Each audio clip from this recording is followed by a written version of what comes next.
D'accord, merci beaucoup. Je crois que ce n'était pas une séance de discussion, c'était simplement un rappel du cadre juridique qui encadre 100% les dispositions de rapatriement des recettes issues de l'exploitation minière. C'est pourquoi vous voyez autour de moi Madame la ministre du Commerce, Monsieur le ministre de l'Économie et des Finances, Monsieur le gouverneur de la Banque centrale, Monsieur le ministre du Budget qui vient de sortir de la salle.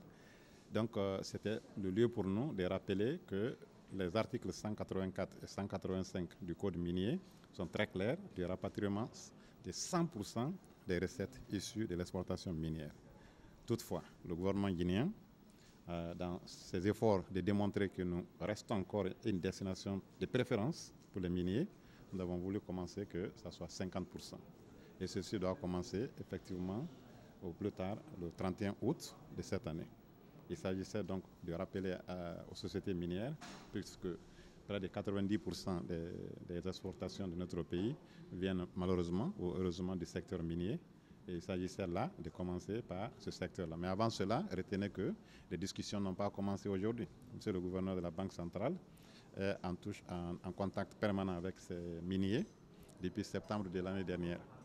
Alors donc, comme le gouvernement Goumou a décidé de procéder maintenant au rapatriement effectif, donc c'était le lieu pour nous quand même d'avoir un échange d'informations sur ces deux articles-là. Vous avez tout à l'heure entendu le ministre de l'Économie et des Finances. Il dit que ça ne s'applique pas qu'aux miniers, ça s'applique à tous les opérateurs économiques qui font l'exportation. C'est pourquoi Madame la ministre est là et c'est elle qui donne ces permis d'exportation et d'importation. Donc c'est extrêmement important.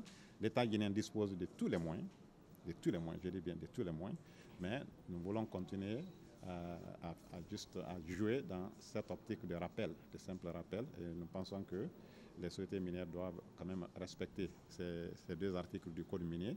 L'objectif final pour la population guinéenne, c'est de continuer à mettre les goudrons sur les routes, à fournir l'électricité, continuer pour le ministre de l'Économie et des Finances à payer la dette extérieure de notre pays, et financer les forces de défense et de sécurité. Donc tout ça là, il faut quand même que les sociétés minières rapatrient les recettes conformément à la loi guinéenne. Et ça, c'est une loi qui est supranationale dans tous les pays du monde, du moins les pays que nous connaissons. C'est une loi qui s'applique à tout le monde.